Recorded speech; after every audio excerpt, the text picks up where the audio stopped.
Alors approchez-vous de la grande scène. C'est un peu le main event speedrun qui va démarrer tout de suite.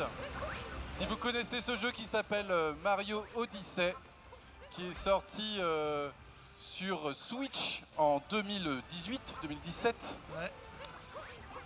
Et nous avons avec nous aujourd'hui le recordman du monde sur le jeu. Il va essayer de le finir extrêmement rapidement.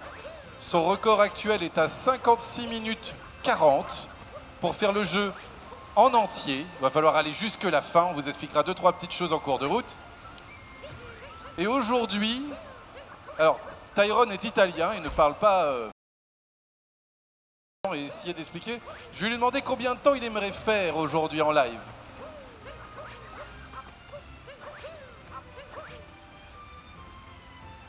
Donc son but aujourd'hui, ce serait de faire moins d'1 heure, ce qui est extrêmement difficile, en live, ici, pour vous. Et Cœur de Vandale et moi-même allons essayer de vous commenter tout ça pour vous expliquer toutes les techniques et toute la variété des choses incroyables que va nous réaliser Tyrone dans ce speedrun. Alors, est-ce qu'il y a des gens parmi vous qui ont joué à Mario Odyssey? Juste levez la main pour voir. Ah, alors si vous avez joué à Mario Odyssey, venez vers la grande scène. Voilà. Si vous êtes perdu dans les allées de Anime Focal, si un jour dans votre vie vous avez vu Mario Odyssey, il faut venir vers la grande scène, c'est important. Alors, comme vous le savez sans doute, c'est un jeu dans lequel on va récupérer un certain nombre de lunes. Ça n'est pas sans rappeler les étoiles qu'on devait ramasser dans d'anciens Mario, comme Mario 64. Là, on va faire une catégorie que dans notre jargon, on appelle 80%. Il s'agira de terminer le jeu normalement, c'est-à-dire avec juste les 124 lunes qui sont nécessaires pour annuler le mariage. Comme vous le savez, le scénario du jeu, c'est Bowser qui veut se marier avec Peach. Il fait donc appel à une agence de mariage et ils ont besoin de reliques pour faire un super mariage. Évidemment, Peach, elle n'est pas vraiment d'accord, mais Bowser, c'est pas vraiment le roi du consentement.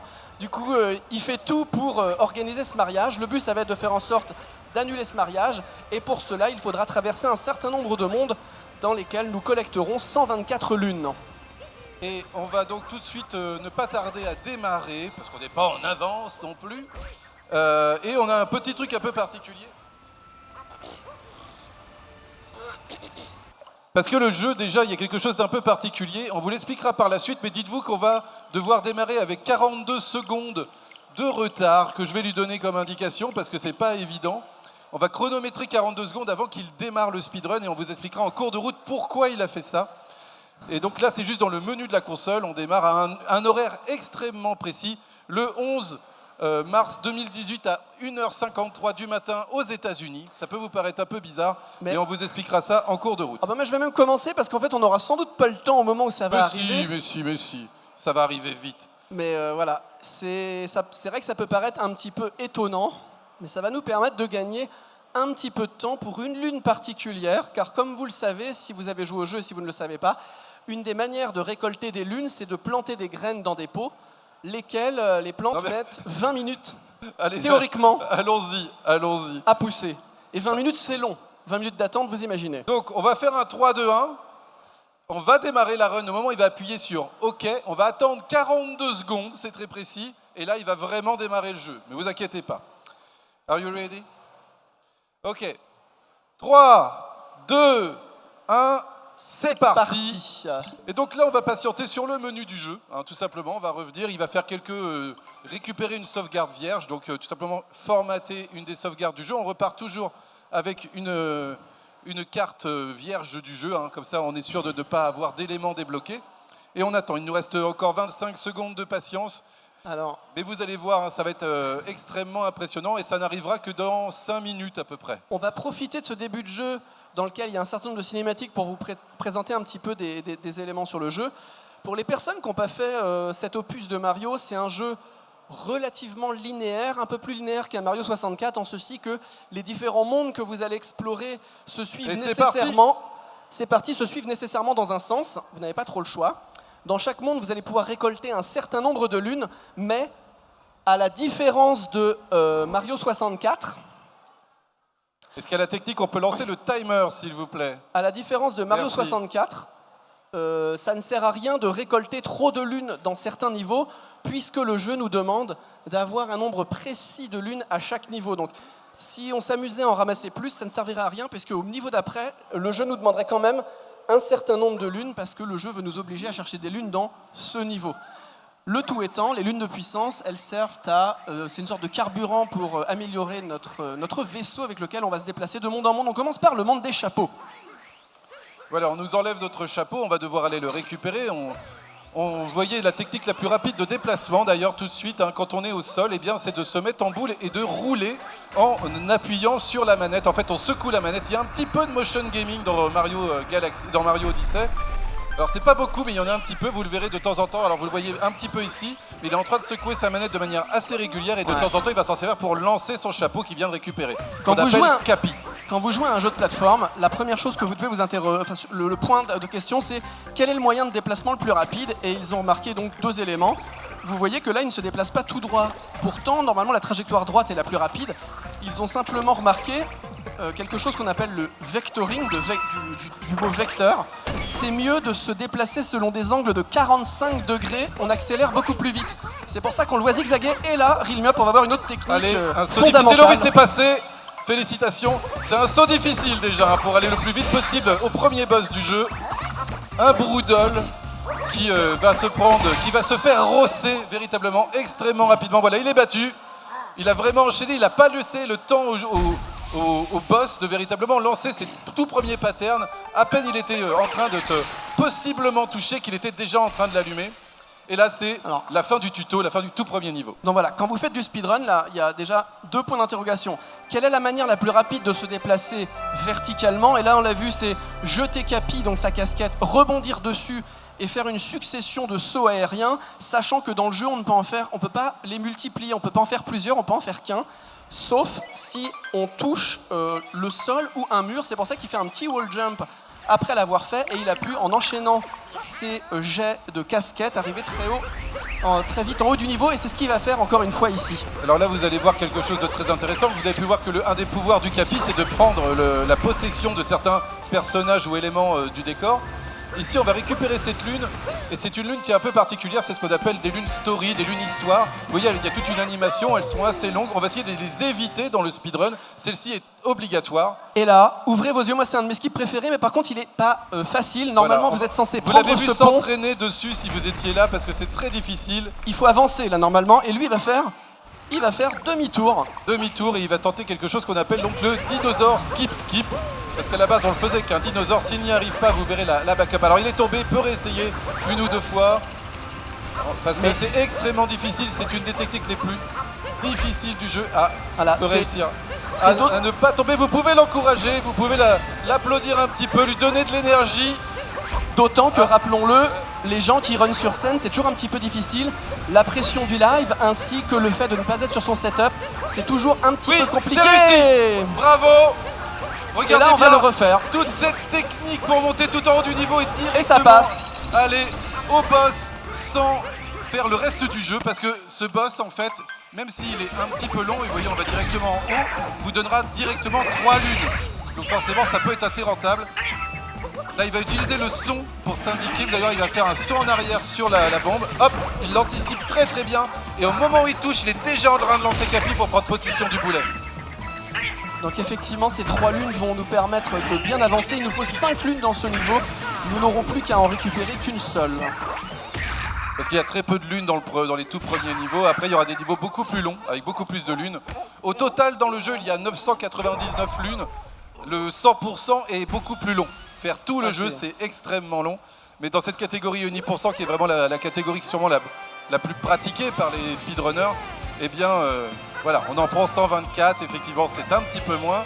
Et c'est surtout ce qui va pouvoir déterminer, vu qu'il y a beaucoup de lunes, et bien plein de routes différentes. Et là, on va voir une technique avancée, le Moon Clip, qui va être utilisé plusieurs fois dans la run. Parfois pour gagner beaucoup de temps, parfois pour en gagner un petit peu. Là, ça en fait gagner un petit peu seulement, mais ça va être intéressant. Il va devoir faire un saut, un backflip ou un saut assez haut au moment où il prend la lune et jeter sa casquette pour mettre Mario dans une position particulière. Regardez bien, ouvrez vos yeux. Oui, alors, il reste la casquette à lancer pour tomber à travers le niveau. Oui, c'est réussi. Il est passé par-dessous le niveau, je ne sais pas si vous avez bien vu. Il a été poussé par le coffre qui s'ouvrait, par la lune en fait. Et il a réussi à se propulser sous le niveau pour éviter une petite animation qui, quand on arrive près de votre vaisseau là, qui va se lancer, eh bien normalement prend un petit peu de temps pour vous expliquer. Il y a un petit dialogue et tout ça a été supprimé en utilisant ce moonskip. Vous en verrez d'autres. En tout cas, je sais pas, parmi les personnes qui ont fait le jeu, on a un petit peu de temps là, quand vous déplaciez par exemple de manière horizontale, moi je sais que j'ai beaucoup fait des sauts, des triples sauts, des choses comme ça, et c'est que en regardant le speedrun que j'ai découvert que les roulades et les roulades boost en secouant bien la manette, ça allait plus vite, qui se déplaçait systématiquement en faisant du roulé-boulé ici, levez la main. Ah ouais, on a quand même des gens aguerris, hein, ça rigole pas. Bah, moi je l'ai pas fondamentalement fait, plus que ça. Ah, il faut jouer aussi avec une manette pro, hein, bien sûr, hein, si vous voulez profiter du motion gaming. Si vous n'avez pas une manette qui peut enregistrer vos mouvements, bah, vous ne pouvez pas le faire. Il n'y a pas de bouton qui permet d'activer la roulade, en fait. On arrive sur un des niveaux les plus longs, le désert avec énormément de lunes. Et là, on va prendre justement la fameuse lune. Voilà, pourquoi est-ce qu'on a décalé le jeu ? Eh bien, il y a une lune un peu particulière ici. On va récupérer une graine, la mettre dans un pot et normalement, elle prend 20 minutes pour pousser. Mais on va abuser d'une mécanique du jeu en allant à l'intérieur ici récupérer une lune. Là, ce qui vient de se passer, c'est qu'on vient de passer à l'heure d'été dans la console. Il va être obligé de le refaire à partir d'ici. Ah oui, donc il est obligé de le refaire, il était un petit peu en retard. Il a raté le skip, rappelez-vous, au monde d'avant. Du coup, il est en retard sur ce qu'il est censé faire. Donc il est obligé de le rechanger manuellement et de perdre quelques secondes. Si jamais il n'est pas obligé de le rechanger manuellement, c'est pour ça qu'on démarrait avec les 42 secondes de décalage. Et voilà, la lune est disponible, la plante a poussé en abusant de la mécanique donc d'horloge de la console. Alors là, c'est un niveau, autant c'est un jeu dirigiste parce qu'il est linéaire, les niveaux se succèdent. Par contre, un petit peu à la manière d'un Mario 64, chaque pays, vraiment il y a tellement de lunes, on peut les prendre dans l'ordre un petit peu qu'on veut. Et grâce à justement ce saut, ce rebond sur ce bounce, ce rebond sur la casquette, on va pouvoir faire des itinéraires assez fous. Parce que la plupart des choses, et regardez, par exemple, tout est cyclé dans le jeu. Il va voir l'oiseau, il sait qu'il est là à ce moment-là. Donc il n'a pas besoin, voilà. Et ça c'est le problème, si on a un petit peu de retard, l'oiseau n'est plus là. Donc voilà, il faut apprendre à faire en sorte d'être consistant dans la manière dont on fait les différents inputs pour être régulier. En moyenne, il va aller récupérer une lune toutes les 20 secondes. Parce qu'il y a 124 lunes à faire, mais en moins d'une heure, et puis il y a des cinématiques, au moment où on ne joue pas. Les lunes en elles-mêmes prennent du temps, vu qu'il y a cette petite animation en permanence. Donc en vrai, il est vraiment... Ah, petit bonk. Donc il a touché le gros glaçon qui ne devrait pas et arriver en haut pour récupérer cette lune. On va voir un homing cap throw, c'est une technique notamment consiste à jeter la casquette et ensuite secouer pour que la casquette prenne possession d'un ennemi de manière automatique et qui pas très loin. Regardez ce qui va se passer. Et là c'est incroyable. Il la jette, il prend la lune, puis il va utiliser en fait ce homing cap throw pour se retéléporter là-haut. Parce qu'entre temps, il a une toute petite frame pendant laquelle il a le temps de prendre la lune. Donc là, ça, en termes d'exécution, c'est assez difficile. Je pense pas que vous l'ayez fait chez vous, ça. Et ça, il reprend directement ce Billy pour ensuite se diriger vers cette lune ici. Donc c'est le même qu'il a vraiment manipulé. Et il continue, en fait, tous les mouvements qu'il fait ici vont manipuler encore d'autres ennemis. Si vous avez fait le jeu, cette zone-là, normalement, on peut pas y rentrer comme il fait, évidemment. Mais regardez-moi ça, bam, on évite. Et voilà, aucun problème pour monter au-dessus. On vous rappelle que si vous touchez les zones violettes, c'est la mort instantanée. Et c'est pareil, ici, il va y avoir du clipping. Rappelez-vous, c'est quand vous passez à travers un mur. Il y en a moins que dans peut-être le Sonic qu'on a vu ce matin ou que dans le Sonic que nous verrons tout à l'heure. Mais là, il y a une plateforme qui fait son petit parcours. Nous, on a une carte mentale des différents objets qui circulent dans le niveau. Et on va se mettre à un endroit où on va pouvoir se faire pousser. Et si on a exécuté la chose de la bonne manière, c'est-à-dire que toutes ces lunes, on est censé les prendre avec un certain timing, la plateforme à un certain endroit. Et on va pouvoir, elle va nous pousser dans le niveau. Et hop, il a été poussé en dehors du niveau et il va récupérer une lune qui est normalement, il arrive par l'arrière si vous voulez du passage normal de la lune. Il va aller récupérer une autre lune grâce à ça en ressortant qui est une lune du Sphinx. Normalement, vous devez aller voir le Sphinx. Il vous pose une question, vous répondez justement et il vous donne accès à cette lune. Il en profite pour récupérer un petit peu d'argent parce qu'il y a des lunes aussi à acheter dans les magasins. Il va en acheter 3 au total, donc il a besoin de récupérer 300 d'argent et il va les récupérer tout au long du speedrun. Il est déjà à 145, c'est plutôt pas mal. Peut-être même que 2, mais cependant, c'est vrai qu'on pourrait se dire pourquoi il n'a pas pris un petit peu de temps pour ramasser toutes ces pièces. En fait, il va récupérer un petit peu plus tard une figurine de Luigi qui donne 200 pièces. Donc il n'y a pas trop d'inquiétude.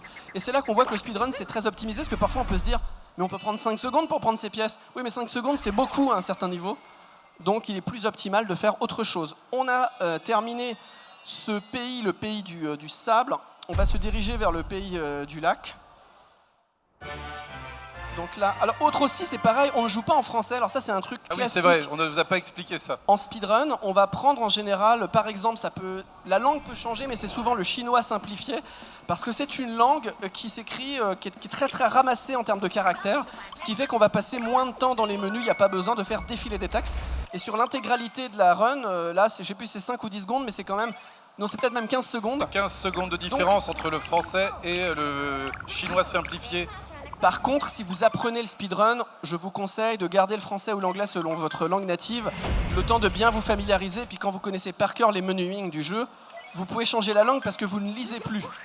Mais c'est un peu perturbant si on ne connaît pas par cœur. Parce que moi, je parle pas le chinois, par exemple, donc je suis un petit peu embêté. Nouveau niveau, on récupère un petit peu d'argent, on récupère une lune. Tout ça, bien sûr, c'est remonté. Ce n'est pas vraiment le chemin classique. On active cette petite fermeture éclair pour aller chercher une lune qui est cachée. Et on va tester une technique. C'est raté, il a tenté un moon clip normalement, mais je pense qu'il ne va pas passer à travers. Non, il n'a pas réussi. Alors, il y a une solution, ce qu'on appelle une backup. Une solution de secours. Il est en train de se mettre dans une position très précise entre les deux murs. Et voilà, il a réussi à passer. Non, ah, il est retombé. C'est dommage. C'est pas grave, il ira la chercher autrement par la suite. Son but, c'était d'aller activer un checkpoint pour plus tard. Là, il va devoir faire ce qu'on appelle une backup, un plan de secours, un plan B. Quand la chose ne se passe pas bien, il faut avoir une stratégie de secours. À savoir que souvent, c'est des choses qui sont plus ou moins maîtrisées par les différents runners qui jouent. Parce que quand on est au niveau du record du monde, souvent, vous pouvez voir les runners s'entraîner sur Twitch en live. Il y a ce qu'on appelle le reset, la remise à zéro du jeu. Quand vous perdez trop de temps, vous recommencez purement et simplement. Il y a une esthétique de la répétition dans le speedrun. Mais quand on est en live comme ça, on ne peut pas. Donc il faut se concentrer et continuer. C'est pas toujours évident. Là, on skip encore une petite cinématique, un nouveau boss. Vous allez voir qu'il lui aussi va se faire rosser, complètement manipulé. Son comportement est prédictible et voilà, instantanément. C'est un boss qu'on ne voit pas normalement. Alors il prend des dégâts volontaires aussi. Enfin qu'on voit pas en speedrun, je veux dire. De quoi? C'est un boss qu'on ne voit pas normalement on ne le voit pas. Mais nous, on l'a vu. Moi, quand j'ai joué, j'ai vu ce boss, évidemment. Voilà, et il le tue pour aller récupérer la lune qu'il n'a pas réussi à aller chercher tout à l'heure. C'est vrai que c'est quand même beaucoup plus long d'aller tuer un boss plutôt que d'aller tout simplement chercher une lune un peu cachée. Normalement, il y a des lunes qui sont accessibles à travers des tableaux.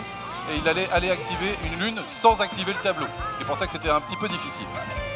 Et donc là, il en profite pour tuer le boss. Ça lui ramène 3 lunes d'un coup. Donc c'est quand même assez rentable quand le boss n'est pas trop long.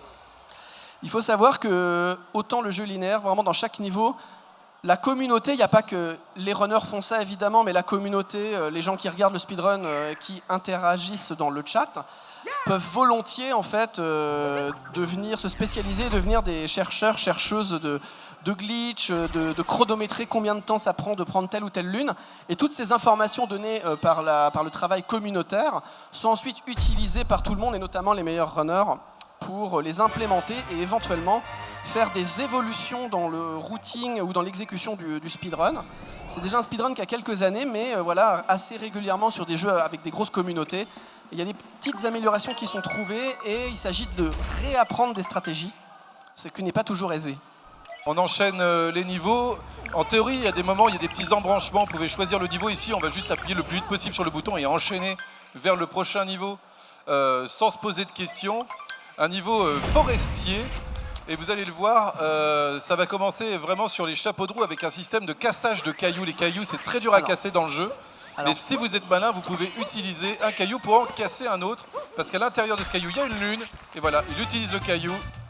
Et il va aller récupérer la lune que lui a donné le lapin. Petite précision pour les gens qui arrivent, Mario Odyssey est 1% par celui qui a le record du monde. Cette catégorie, c'est juste mettre fin au mariage entre Peach et Bowser. À ceci près, si vous avez joué au jeu, ne soyez pas surpris.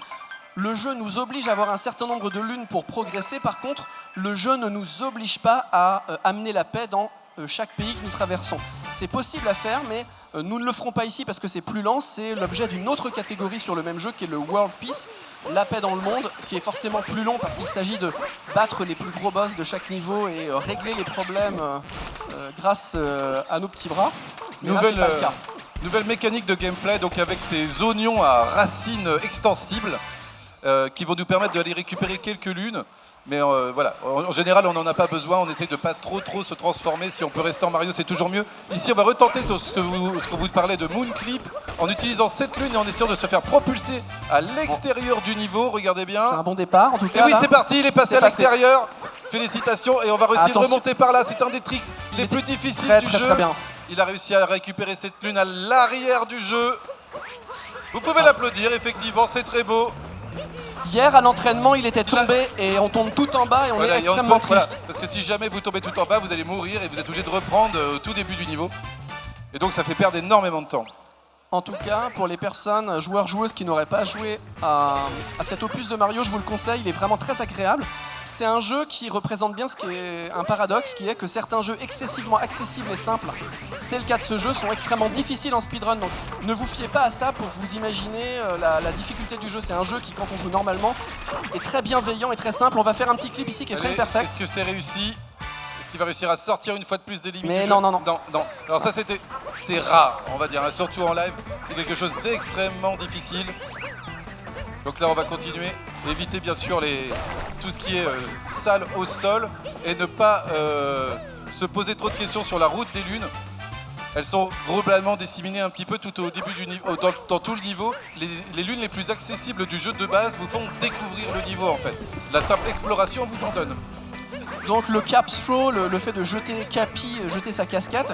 Est-ce que parmi vous, il y en a qui utilisaient beaucoup cette technique de rebondir sur la casquette? C'est une mécanique qui est implémentée, qui est explicitée dans le jeu, mais moi j'étais pas très bon à ça. Est-ce qu'il y a des gens qui s'en servaient pour gagner de la verticalité? Levez la main, les gens qui sont un petit peu balèzes là. Ouais bah, ok, moi j'ai pas assez, mais pas mal, voilà. On voit qu'il y a un peu moins de monde. Oui, une autre personne là-bas. Bah bravo. Et bah maintenant vous pourrez vous entraîner à les enchaîner avec des wall jump et vous arriverez maintenant à gagner de la verticalité comme jamais. Voilà, vous savez comment on peut améliorer cette technique.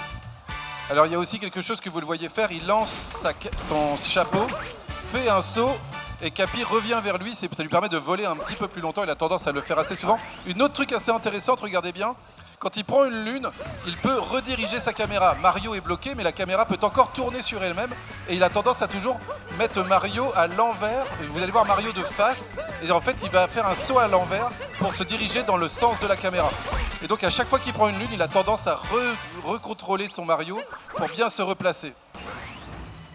Alors c'est pareil, il y a parfois des mouvements qui peuvent vous paraître un peu bizarres, parce que là on l'a vu, du coup il fait des roulades en permanence, c'est le même bouton que pour le ground pound quand on est, donc le coup de fesse, appelez-le comme vous voulez, quand on est au sol, c'est Z, la gâchette.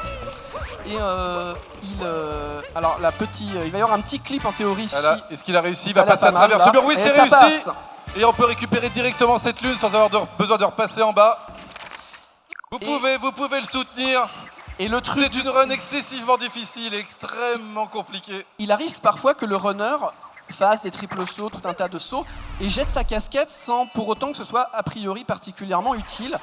Il y a une raison à ça, c'est que le jeu il est codé d'une certaine manière pour que certains mouvements soient enchaînables avec d'autres mouvements. Par exemple, après un triple saut, vous pouvez faire par exemple certaines techniques, mais par exemple, le jeu nous interdit après un triple saut ou certains types de sauts de faire un ground pound, donc cette technique quand Mario tombe avec ses fesses. Le coup de cul, dit Il suffit attaque de jeter rodéo, sa en vrai. casquette, le fait de jeter sa casquette lève l'interdiction simplement, et donc ça permet de transitionner vers ensuite le ground pound, le coup de fesse. C'est simplement, voilà, faut regarder, et donc c'est pour ça que des fois il jette sa casquette et on dirait qu'il le fait pour rien, c'est juste pour pouvoir enchaîner certains types de sauts.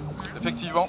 Et on a que 3 boutons dans le jeu. On a lancé sa casquette, sauter et ground pound, donc le bouton, on va dire, d'action secondaire. Et la richesse pourtant du gameplay est incroyable. Alors là, vous l'avez vu faire aussi un truc assez intéressant, il a été poussé par le nuage, ce qui lui a évité d'activer les 2 autres nuages. Et on va se trouver sur le premier Bowser de la run.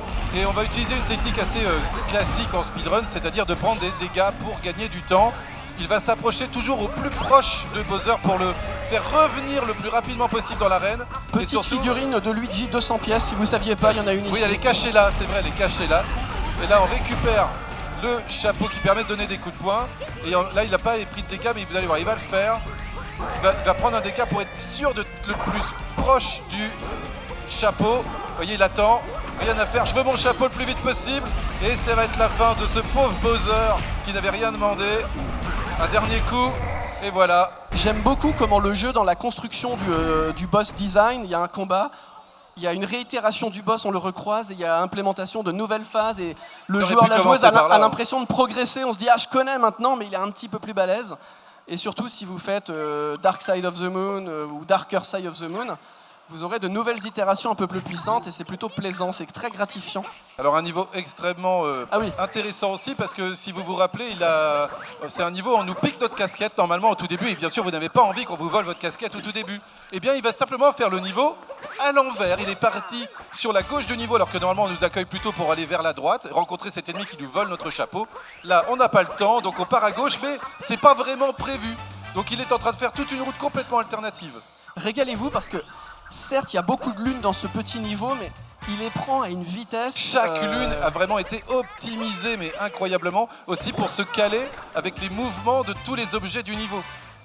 Ouais, c'est-à-dire que s'il ralentit un moment, il va être mal, le cycle d'une plateforme ou d'un ennemi pourrait être mauvais, et il va perdre beaucoup de temps. Vous allez voir aussi une manipulation d'ennemis qui va être assez incroyable. Il va lancer son capi, qui va attirer un ennemi, qui va péter un bloc pour lui. Je préfère vous prévenir d'avance. Normalement, voilà, on va le faire maintenant. Vous voyez, il a pris sa casquette, il va lui... Vous avez vu, l'ennemi lui a donné sa casquette. Là, il est parti chercher une lune, il va repartir de l'autre côté. Et ça a activé cette lune quand la casquette est revenue. Et il va recommencer ici, je te donne ma casquette, tire-moi dessus, je passe par le côté, la casquette arrive pour péter la bloc, et voilà, il récupère la lune. Vraiment, tout est millimétré dans cette run. Et en fait, regardez bien, dernière lune, il ne faut pas toucher le sol, il faut réussir à remonter sans mourir. Hop, petit rebond, aucun problème. Et on revient au début en ayant fait tout le niveau à l'envers. Dans notre jargon, quand on rate une séquence de jeu comme ça, on appelle ça souvent un séquence break. C'était un niveau exceptionnel. C'est vrai qu'il mérite quand même d'être encouragé. Parce que là, depuis tout à l'heure, c'est un diesel, mais une fois qu'il est parti, c'est impressionnant. Heureusement, le runner peut se reposer. Il y a des petites phases comme d'accalmie, de cinématiques qui font office de transition entre les différents mondes. Là, on va attaquer sans doute le monde le plus long, puisque c'est un monde, le métro, donc le monde du gratte-ciel, qui a une phase de nuit déjà, ensuite une phase de jour avec beaucoup de lunes à récupérer, et un boss qu'on verra qui a aussi, il y a de la RNG, donc de l'aléatoire. Ça peut être le jeu peut être capricieux, et il va falloir s'adapter. On y passe beaucoup de temps en théorie, mais voilà, vous allez voir, là ça va être fait normalement de manière assez fluide. Donc vous allez voir aussi quelques techniques assez intéressantes dès le début, avec ce qu'on appelait le Capi Throw. Donc il va lancer Capi vers un objet et ensuite secouer la manette pour que Capi aille se téléporter sur l'objet le plus proche qu'il peut récupérer. Petite lune au passage, vous allez voir, il ne va pas toutes les prendre parce que de nuit c'est un peu plus compliqué, il préférera jouer de jour à un autre moment. Vous allez le voir juste là. Là, on continue de traverser tout le niveau de nuit. Parce qu'en fait, il faut. Le niveau a vraiment deux phases, et ces deux phases sont déterminées par le boss. Ces Goombas avec des chapeaux, des casques de chantier, ils sont adorables. Je trouve qu'il y a un soin apporté au détail dans ce jeu qui est vraiment savoureux. Attention, encore des sauts extrêmement précis dans un cycle très très très difficile à suivre. Ah, et alors là, il va plus être dans le tempo. Attention, les bons rebonds, il faut aller jusqu'au le plus vite possible. Pourquoi prendre les ascenseurs quand on peut peut faire des rebondir contre les murs? Ah, c'est beau. Oui, c'est passé. Magnifique remontée tout du long de ce niveau. On repart de l'autre côté, aucun problème, on traverse. Allez, allez, oui, c'est passé. Oh là là là là. Petite goutte de sueur. En tout cas, il en a passé, on discutait avec lui hier, il a passé beaucoup de temps sur le jeu. Donc c'est pareil, si vous voulez jouer au pari, vous pouvez essayer d'imaginer, mais il a commencé à runner le jeu quand le jeu est sorti. Donc là, on arrive sur un boss, le seul boss qui est aléatoire de la run. Il a plusieurs patterns, ce qui peut être un petit peu embêtant. Et une des techniques déployées pour minimiser la malchance, c'est de se mettre dans des coins, puisque le boss, il va essayer un petit peu de vous attraper. Donc il va faire des angles très très courts, il sort sur un mur et il re-rentre. Ayant une trajectoire assez courte, ça permet de minimiser l'attente. Et là, en fait, il y a 22 patterns possibles pour le boss. Il les a appris tous par cœur. Et quand il va voir le boss ressortir et se remettre le long du mur, il va savoir quel pattern c'est et normalement le tuer au prochain cycle, c'est-à-dire ne le tuer qu'en 2 cycles, ce qui est extrêmement difficile si vous jouez normalement. Alors là, ça doit être le infini ou le 8 peut-être. Il a réussi. Vous voyez, tout est prévu en fait. Et normalement là, il va avoir le dernier. Oui, allez. Oh là là, oh là là. Oui, c'est réussi en 2 cycles. Ça va être bon. Là maintenant, le boss est mort. Félicitations. Très très beau boss. les 3 lunes, bien sûr, parce qu'on a tué un boss. Et maintenant, on va pouvoir jouer 2 jours, un peu moins d'orage. Ouais, Ça va vite, hein. J'aime beaucoup ce même niveau de jour, en fait, la quête principale, que nous ne verrons pas ici. Il s'agit de trouver des musiciens pour reconstituer un groupe de jazz pour jouer le thème de Super Mario Bros 1. C'est un peu long. Mais nous ne le verrons pas ici, mais en tout cas, c'est une petite référence, petit clin d'œil pour les gens qui a joué à l'époque où il est sorti à Super Mario Bros 1. Il y a des vieux. À l'époque où il est sorti, hein. Ouais, ok. Eh ben, bienvenue au club. Et c'est là où on va faire le Capi Throw. Vous voyez, il a lancé Capi, récupéré la lune, il va secouer sa manette et Capi va automatiquement se téléporter sur l'objet le plus proche et le ramener ici. C'est plein de micro-optimisation. Dans le jargon, et là, donc, il va y avoir un petit skip, regardez. C'est très compliqué de prendre cette lune avec la voiture téléguidée. Il décide plutôt de pencher son scooter. C'est beaucoup plus rapide. On peut le faire aussi avec la manette, ça, c'est au gyroscope. On récupère encore une lune. Et vous voyez, il a encore lancé son Capi pour aller sur... Ah, il n'a pas passé. Normalement, il aurait pu directement se téléporter ici. Et on va aller gentiment se faire un ami qui va nous donner une lune. Parce que c'est comme ça dans Mario, quand on se fait des amis, eh bien, il nous donne des lunes. Mais c'est vrai que on se rend pas compte du nombre de lunes assourdissant qu'il y a dans le jeu quand on commence. Moi, au début, je me disais, oh, ça doit être comme Mario 64, il y a 120 lunes, un truc comme ça. Donc quand j'étais à 60, je disais, oh, j'ai bien avancé dans le jeu, j'arrive à la fin, va me chercher encore 125 lunes, quoi. Et encore 300. La très belle sortie, hein, il faut pas... quand on essaie de casser qu'un seul bloc, le bloc en haut à gauche, là pareil, on va faire une petite technique assez intéressante. Et vous voyez, il a déjà lancé son Capi, il va le faire tourner sur lui-même. Hop, et voilà, comme ça il a directement toutes les lunes. Petite manipulation pour être sûr d'activer simultanément les 4 lunes. On le reverra une prochaine fois où il y en aura 5 simultanément à faire. Là, on va avoir 2 lunes assez intéressantes qui nécessitent un petit timing assez précis. Là, chacune d'entre elles n'est pas difficile à prendre, mais il va le faire, vous allez le voir. Il y a plusieurs passages, notamment celui-là. C'est parti. On va juste vous laisser apprécier ce qui se fait là. On n'a pas besoin de commenter. C'est une séquence assez difficile, vous en conviendrez, avec des trous. Regardez bien la manipulation et le comportement de tous les ennemis. On prend le contrôle, évidemment. Et voilà. Et ça, je tiens à le souligner. Pourquoi s'ennuyer ? En speedrun, c'est très difficile parce que autant chaque gameplay est bien léché et pas intrinsèquement difficile quand vous contrôlez chaque ennemi, mais là, vous devez vous rappeler, vous devez avoir la mémoire musculaire d'autant de manières de jouer qu'il y a d'ennemis dont vous prenez le contrôle avec votre casquette. Donc en speedrun, à très haut niveau, c'est assez difficile. Et là, cette lune qui est vraiment la suite, c'est vraiment le saut. Vous avez vu aussi, il y a quelque chose d'intéressant, quand vous récupérez une lune, vous avez la possibilité de ressauter. C'est comme si vous aviez touché le sol. Et donc si vous enchaînez les lunes, attention, cette série de sauts est très difficile pour aller jusqu'en haut. Allez, oui, c'est réussi. Et donc là, s'il veut, maintenant, il peut ressauter. Et aller chercher cette lune dans la piscine. Et normalement, il n'a pas besoin de tomber dans l'eau, il va pouvoir sauter de l'autre côté instantanément. Et est extrêmement précis pour donner ce... Voyez, il a fait ça, jet casquette, ground pound, parce qu'il n'aurait pas pu le faire directement, donc il y a vraiment une succession de mouvements comme on l'indiquait tout à l'heure. Incroyable, vraiment toute cette phase. Ici, regardez bien, la plupart des gens, ils ont activé, il y a un petit timer très, très court pour aller chercher cette lune. Et lui, il va d'abord chercher l'autre lune. Oui, c'est réussi. Oh là là là là. Et ensuite, il va aller chercher l'autre après. C'est pas du tout comme ça qu'on devait y aller. On devait revenir en rebondissant sur les stores.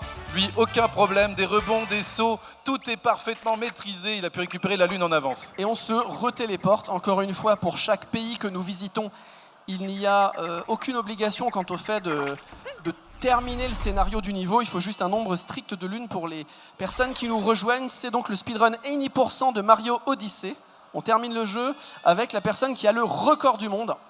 Et on est déjà bien avancé. Il reste encore quelques niveaux. 56 minutes 40, le record du monde. Et son objectif serait de faire 56 minutes 30. Ce qui le placerait quasiment avec une trentaine de secondes sur le deuxième. Ça vous montre aussi un petit peu le niveau. C'est un jeu extrêmement rené. C'est un des jeux qui a... Les Mario en général, voire les jeux Nintendo en général, ont des très grosses communautés. Mais parmi les Mario, c'est un de ceux qui a sûrement la plus grande communauté avec Mario 64. Donc le niveau est très très élevé sur ce jeu. Donc là, comme à son habitude, Capi nous donne des petits conseils. C'est plutôt bienveillant. Il te dit au cas où tu ne saurais pas. Oui, il est gentil. Le pays de la neige. Ah là là, ça va glisser un petit peu. Et pareil, on va forcément abuser de certaines mécaniques, tomber un petit peu plus vite, profiter de la vitesse donnée par la chute. Attention, l'eau ici n'est pas votre ami, il ne faut pas y passer trop de temps. Toujours ces systèmes de déplacement avec la roulade. Et il y a Capitaine des petits Toad. Capitaine Toad cachés qui dit « Tu m'as trouvé, félicitations, tiens, prends ta lune ». Alors, Toujours ces lunes d'exploration. Capitaine Toad, si vous êtes joueur ou joueuse vraiment qui commencez le jeu, il vous donne des fois des indices moyennant des petites pièces. Si vous êtes Voilà. un peu perdu, il est sympa. C'est vrai, il est plutôt sympa, il donne des petits indices, exactement. Là, on descend au plus loin dans le niveau pour aller rencontrer les personnages qui vivent ici. Ils sont assez incroyables. Et on va tout de suite remonter pour aller récupérer cette lune.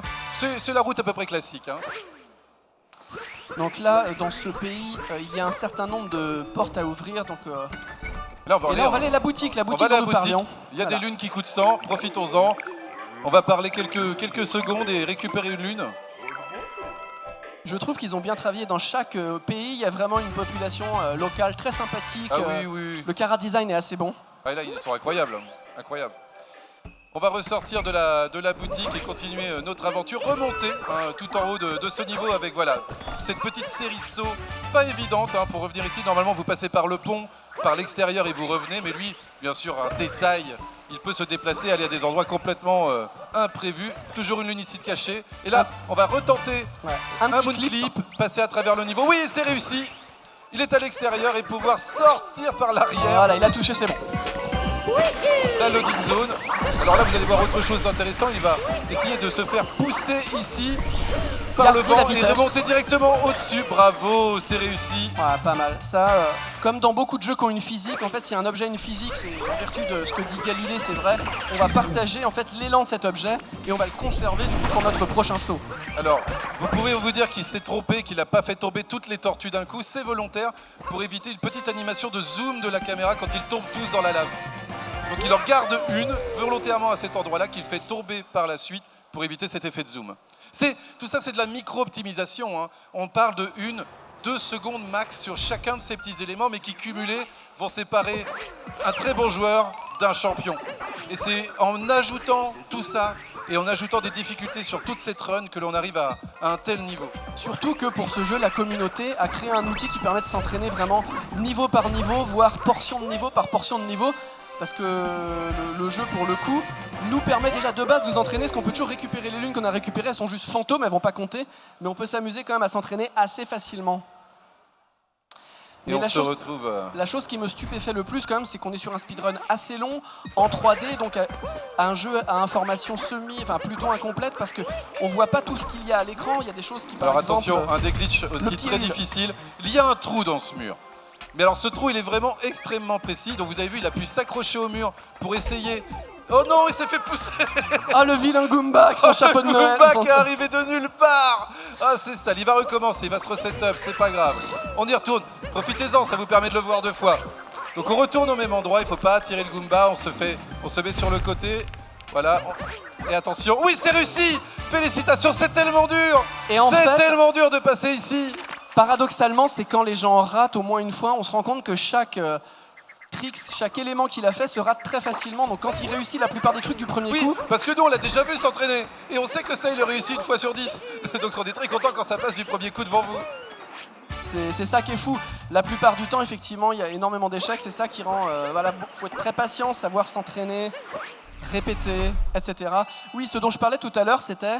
ce qui est très difficile, c'est d'avoir une carte mentale dans les jeux, notamment en 3D. C'est-à-dire, vous pouvez pas simplement tout faire au réflexe. Il faut vraiment, la mémoire musculaire pour l'exécution, et deuxièmement, une carte mentale, anticiper un peu sur les parcours qu'on va prendre pour justement que ce soit fluide, et des fois anticiper sur des choses qui sont hors caméra, qui sont hors champ comme le cinéma. Et c'est pour ça que c'est si fluide, on peut pas à chaque fois dire où j'en suis déjà, je tourne la caméra, Non, ok, non, je suis là, je fais ça. On perd du temps tout le temps. On est beaucoup plus proche de la partition exécutée et si vous ratez une note, si vous faites une fausse note dans votre partition, vous allez devoir compenser et trouver comment compenser. Et c'est toujours un équilibre de virtuose en fait, de réussir à savoir où on en est exactement pour toujours recorriger et toujours être dans cette partition idéale dans tout du long. Et ça prend de l'expérience. Voilà, donc pareil ici. Alors ici, vous êtes dans ce monde, on verra un des OOB, je pense, out of bound. On va être en dehors des limites du jeu, donc on va voir des choses un petit peu suspectes et surprenantes. Oh, il va tricher. Ça va être assez drôle, mais pour compléter ton image de la partition, je trouve que le speedrun d'un jeu assez déterministe comme celui-ci, c'est jouer une partition de musique classique, et quand ça se passe pas bien, on joue une partition de jazz, parce qu'il va falloir, s'adapter et improviser. Il va falloir écouter un peu ce que vous dit le jeu et le suivre. Là, vous allez voir un des plus beaux capriccios avec la petite diagonale pour pile poil récupérer la lune. Ça, c'est des toutes petites choses, mais qui... Et vous avez vu, hein, juste après la lune, vu qu'il l'a récupéré, il a pu ressauter et se diriger. On va directement aller dans l'eau, récupérer ce petit poisson et commencer à faire des choses un peu surprenantes. Voilà, donc là, comme d'habitude, on fait des petits boosts, on veut nager très très vite. Rappelez-vous, on vous a parlé du moon clip tout à l'heure. On va essayer de passer à travers le mur en prenant une lune. Sauf que là, il est en poisson, donc c'est un peu particulier. On se sert de l'animation du coffre et on se fait pousser à l'extérieur. Voilà, et normalement c'est bon. Voilà, il est à l'extérieur du niveau. Et on va aller directement récupérer cette lune sans passer par l'intérieur. Il y avait des tunnels, mais c'est pas grave. On va juste la toucher, mais on va rester en OOB, on va rester en dehors des niveaux pour aller chercher une seconde lune ici en remontant. Voilà. C'est incroyable, ce routing incroyable pour vraiment faire des lignes droites en récupérant un maximum de lunes. Il y a un élément sur lequel j'aimerais apporter votre attention. La plupart des jeux de plateforme ou la plupart des jeux tout court ont cette propriété. C'est très difficile de sortir parce qu'il y a des murs physiques, des murs qui ont une réalité physique, mais souvent les devs n'ont pas fait en sorte que ce soit difficile de revenir parce que à la base, pourquoi faire en sorte que si des gens sont en dehors du jeu aient des difficultés à revenir. Donc il y a des jeux du coup qui sont... Voilà, c'est impossible de sortir, mais une fois qu'on est dehors, on peut rentrer, il n'y a aucune résistance. L'impossibilité théorique, elle fonctionne dans un seul sens, donc c'est pour ça qu'on peut rentrer facilement. C'est pas le cas de tous les jeux cependant. Non, mais des fois ça peut cracher aussi. C'est-à-dire que le jeu ne comprend pas ce que vous faites et il décide de s'arrêter et c'est la mort. Là, ce que vous avez pu voir, donc il est ressorti aussi du niveau. Il a récupéré une lune du Sphinx, qui d'habitude elle vous pose aussi une question. Là, vous passez par derrière, vous allez récupérer la lune. Et de retour, ça va tellement vite. Chaque niveau dure quelques minutes. C'est incroyable. On arrive sur la dernière portion pour les personnes spectateurs, spectatrices qui nous rejoignent. On arrive sur la dernière portion. On va arriver au pays de la cuisine, qui est sans doute en speedrun un des niveaux les plus difficiles, puisque le niveau va être pas du tout fait comme on est censé le faire. On est censé tuer un boss qui va débloquer des éléments importants de plateforme dans ce niveau. Comme on va éviter ce boss, on va devoir faire tout le niveau de manière un petit peu émergente. Et déjà, éviter le boss, c'est pas évident. On va devoir faire des sauts très précis sur un bord de plateforme. On va vous l'expliquer un peu en amont pour que vous puissiez l'apprécier quand il va se lancer dans l'aventure. Mais en gros, il y a une plateforme sur laquelle le boss pop. Si jamais vous la touchez un pixel de votre pied sur la plateforme, le boss il va popper, vous le battez. Normalement, il n'y avait pas vraiment de solution, mais en étant extrêmement précis. Alors, il va aller chercher d'abord une première lune ici, qui est en arrière du début du niveau, on va dire. Ça, hier, il l'a raté plusieurs fois. C'est pas un saut évident. Et attention, ça va être parti. Il va aller de l'autre côté du niveau. Là, on est vraiment au tout début. Ah bah ça, c'est pas normal. Qu'est-ce qui se passe? Alors, c'est pas grave. On n'a pas besoin de points de vie pour faire le petit setup. On récupère cette lune sur la route. Alors, vous voyez aussi un truc, il n'a pas envie de perdre ses points de vie parce que si jamais vous n'avez plus de points de vie, alors c'est là qu'il ne faut pas qu'il touche à gauche, il faut passer sans... Il a touché. Et c'est le boss. Il est obligé de le faire. Ah là là, c'est terrible. Et voilà, il y a très longtemps qu'il n'a pas eu à battre ce boss. Il va falloir... Alors, ce qui est bien, c'est que ça va lui rapporter d'un coup plusieurs lunes, mais c'est peut-être pas du tout le projet. C'est pas grave. Vous allez quand même pouvoir apprécier le boss, en réalité, sa technique. Et vous le voyez, il a raté, il n'a pas hésité. Il avait la backup instantanément, il s'est dit ok, j'ai raté, j'ai touché, je saute la cinématique, je bats le boss, il n'y a pas de problème. Menuing, voilà, c'est ses réflexes, on sait qu'on a raté, on s'adapte. L'adaptation c'est très important parce que sur un jeu avec autant d'informations, un jeu aussi exigeant, rien ne se passe toujours comme prévu. Et donc voilà, on se tape sur tout ça, donc ce qu'on appelle les lunes histoire, qui durent un certain temps et c'est tout ça qu'on veut éviter. C'est pas forcément que tuer le boss, c'est toutes ces cinématiques qui s'ajoutent et qui se comptent. Une des raisons aussi pour lesquelles on voit beaucoup moins de boss dans la seconde partie du jeu est que le jeu est beaucoup plus radin en lune. Sur la seconde moitié du jeu, la plupart des boss ou mini-boss ne donnent qu'une seule lune contre 3 lunes au début du jeu. Et 1 c'est beaucoup moins que 3, donc on n'a vraiment pas envie de les combattre. Effectivement, on a quand même quelques boss indispensables, mais il y en a plein qu'on skip. Le jeu est beaucoup plus vaste que ce que vous voyez là. Après, on a eu un ton un peu catastrophé, mais c'est quelques secondes. Hein. C'est pas si grave parce que pour le coup, il a perdu du temps, mais après, c'est plus facile de ramasser les lunes. C'est mieux de faire ce qu'il est censé faire. Il en a quand même ramassé c'est pas 3. si grave. Voilà, c'est pas. On vous dit pas qu'il a perdu 1 minute, il a perdu 9 secondes. 9 secondes à son échelle, c'est beaucoup. Mais c'est pas tant que ça pour nous aujourd'hui. Alors comme vous pouvez le voir, c'est un niveau assez grand, mais surtout avec beaucoup de lunes, puisque là, comme vous le voyez, il faut 18 lunes de puissance pour mettre dans notre vaisseau, ce qui n'est pas évident. Ouais, toujours bien. Voilà, il a commencé à sauter comme ça, la lune, elle arrive pile sur lui, on n'attend pas, surtout pas. Petite lune cachée, il y en a plusieurs, hein, comme vous avez pu le voir, disséminées dans le niveau. Il suffit de faire un petit attaque rodéo pour les activer. Pour les personnes qui n'auraient pas joué au jeu depuis longtemps, vous pouvez vous demander mais pourquoi il prend pas telle lune. Soit c'est parce que c'est légèrement plus long de la prendre, ça peut être rapide mais un peu plus long. Ou aussi, rappelez-vous, quand vous terminez le jeu, normalement, ensuite il y a de nouvelles lunes qui sont disponibles, mais qui présentement ne sont pas disponibles dans le niveau, puisqu'on recommence à 0 à chaque fois un speedrun. Hein. Vous pouvez apprécier ici aussi la dextérité, la connaissance absolue de toutes les mécaniques pour aller le plus vite. Oh non! Oh non, cette chute! Ah, c'est ouf! Il a eu de la chance, il n'est pas tombé en bas! Oh là là là là! C'est bon, tout va bien. Petite fausse note, mais on est reparti sur la partoche. Vous pouvez chanter à chaque fois qu'il attrape une lune, hein. La dernière note de la lune, hein, parce qu'il y en a beaucoup. J'aime bien clapper, mais là j'ai un micro, c'est On a les mains prises, nous, hein, mais n'hésitez pas. À chaque fois, la dernière note de la lune, vous faites hey!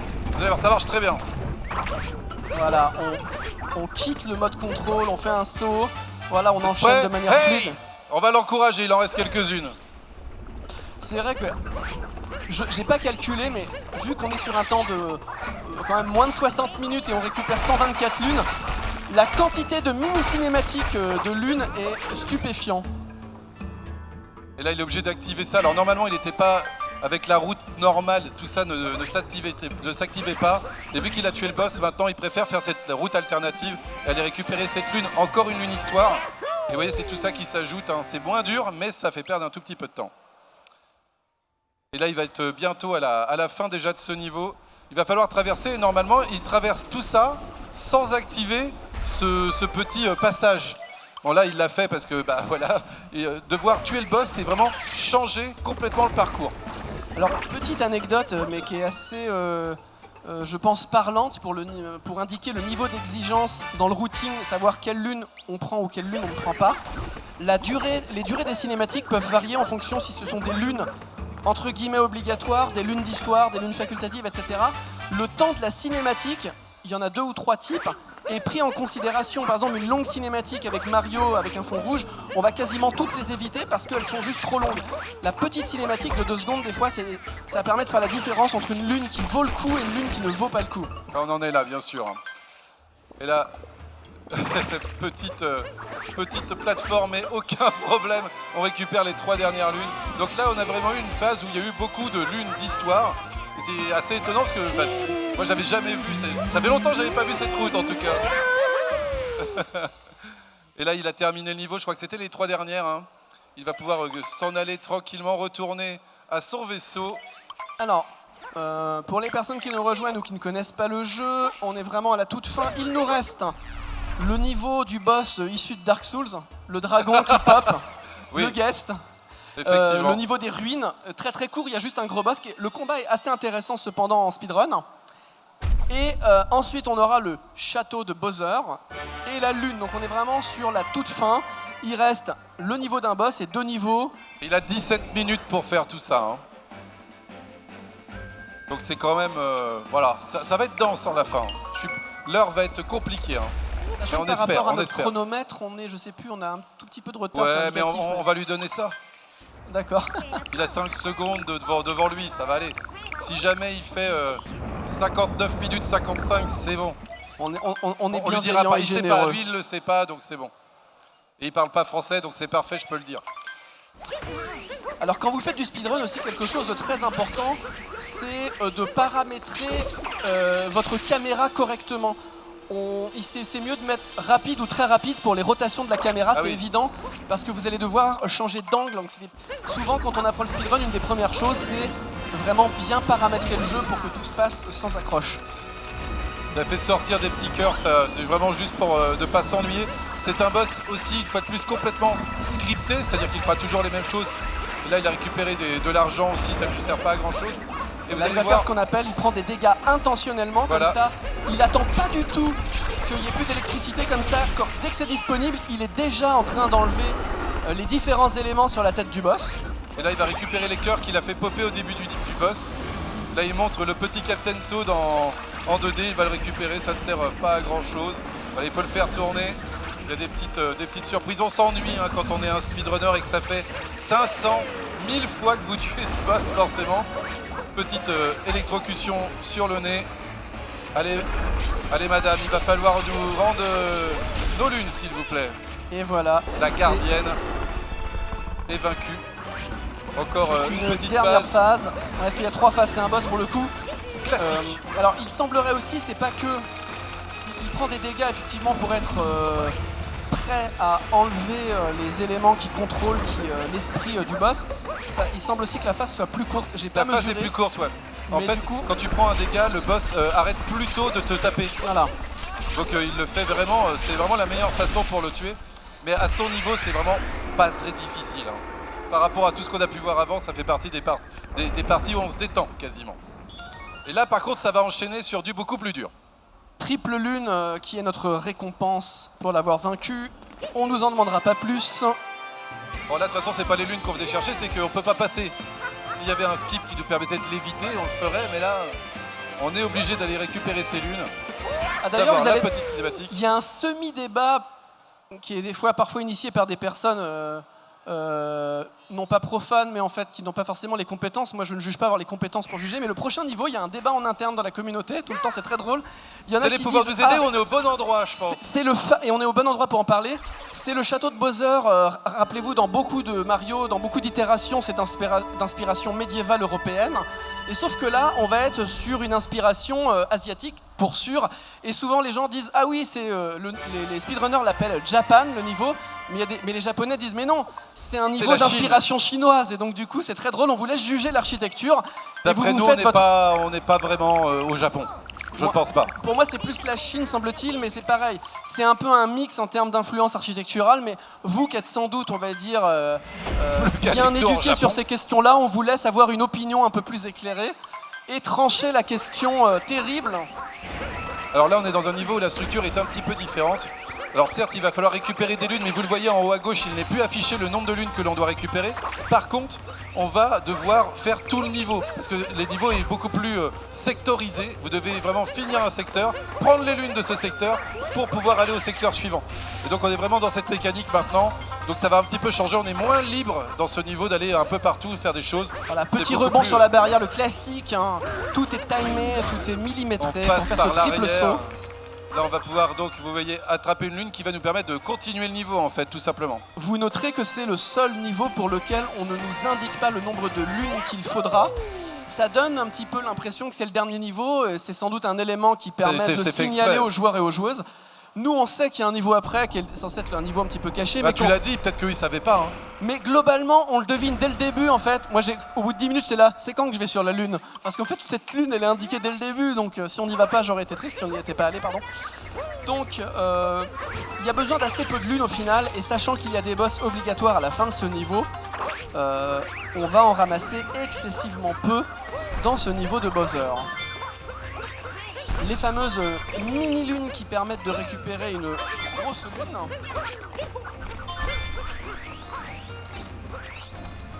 Voilà, on prend la petite dernière. Ah, mini souci.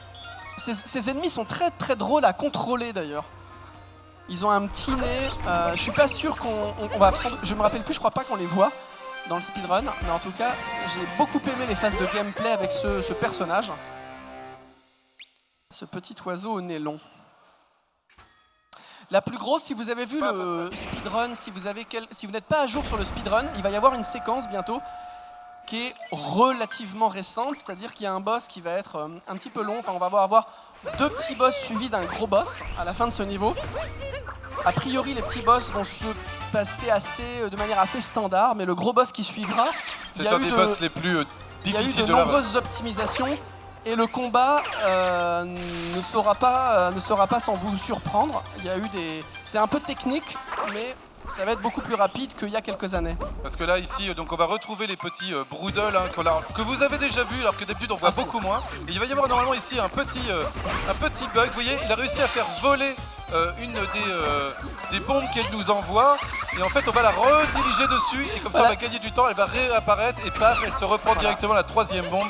Et c'est la fin. Les phases sont complètement ça va être skippées, incroyablement donc, rapide. Ce boss est assez drôle, voilà. Oui, ils sont assez fous, les petits lapins. Comme on dit dans le...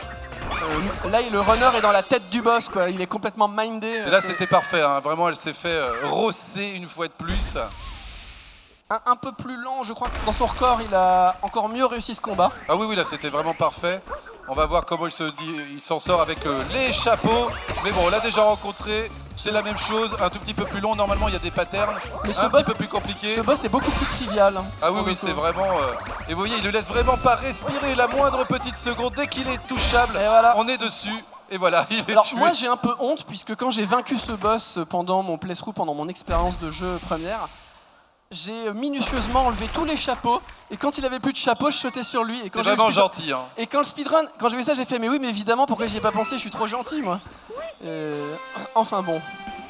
Et donc là, on va enchaîner avec le gros boss dont on vous parlait, qui est extrêmement difficile. Si vous avez fait le jeu, vous voyez, c'est un mecha broodle où il y a vraiment des sphères en fait à aller casser pour pouvoir avancer le boss. Et normalement, à chaque fois que vous cassez une sphère, vous êtes poussé par le boss qui fait le genre d'onde de choc et vous ne pouvez pas revenir instantanément dessus.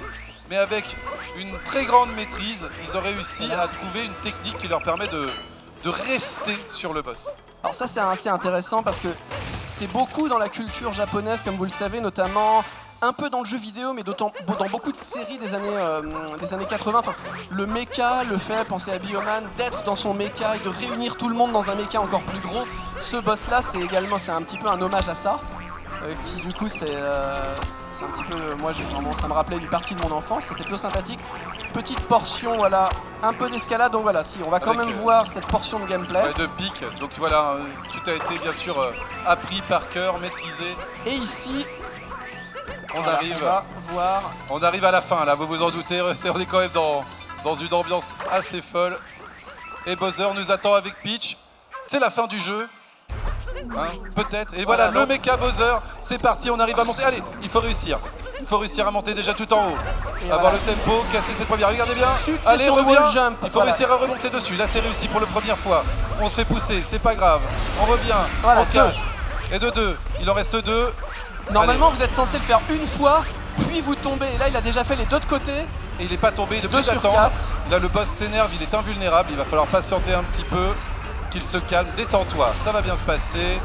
Et on va casser la sphère qui est sur le dessus. Et au moment où il va commencer à nous repousser, on va encore utiliser cet élément pour revenir à droite. Allez, on revient sur la droite et donner. Allez, c'est bon.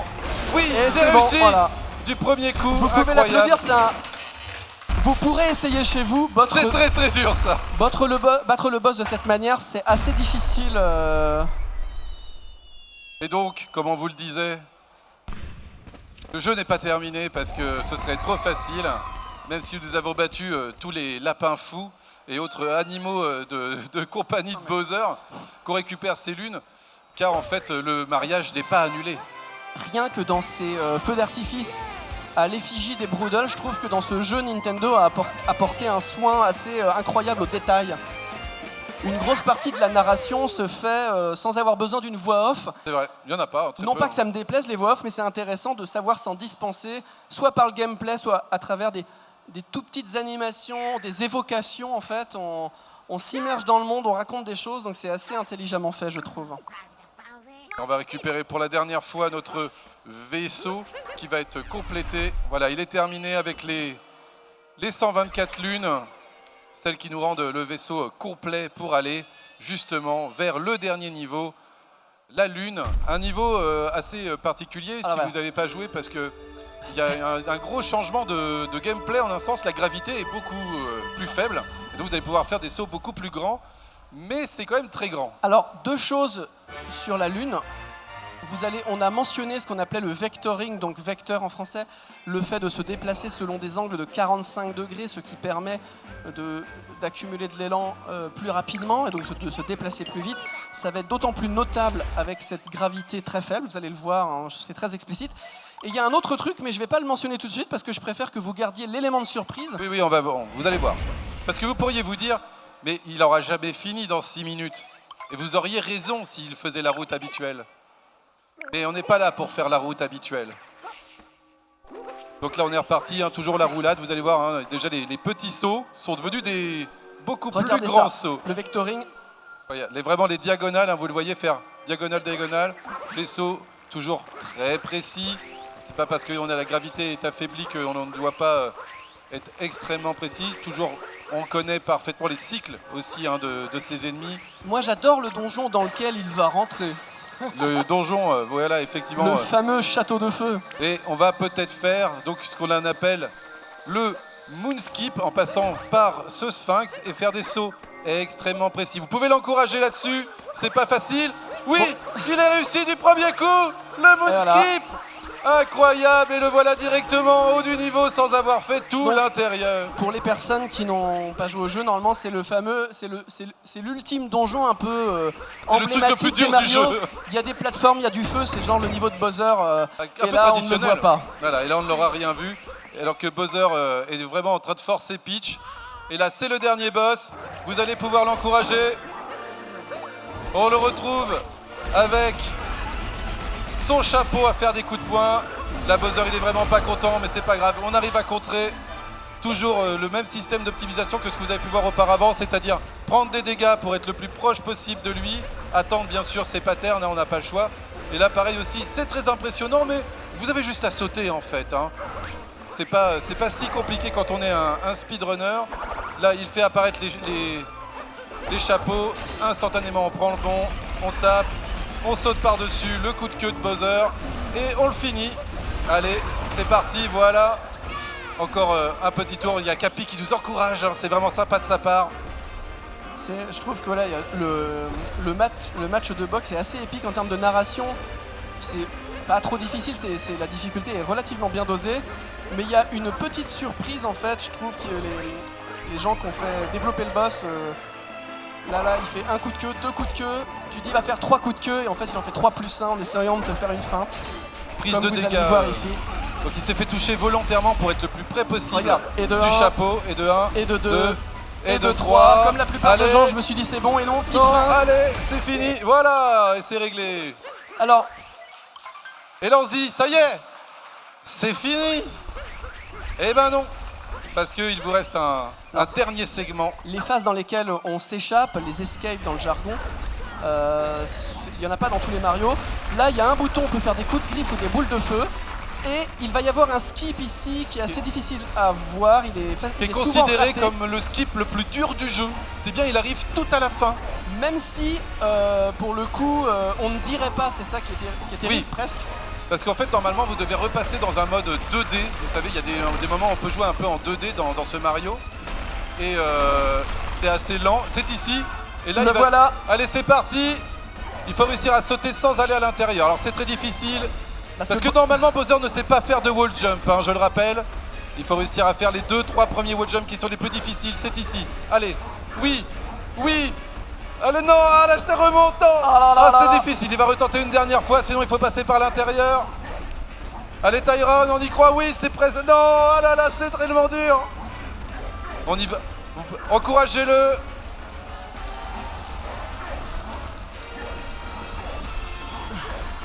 Oui, il l'a fait. Et on va arriver à la fin, il y a quelques piliers à péter. Et c'est au moment où Bowser Mario vont se lancer vers la lune que l'on arrêtera le temps. 58 minutes 40, ça va être très serré. C'est pas terminé, il y a ces 4 piliers éclatés. Et là, cette petite musique J-pop que j'ai adoré. On va tirer.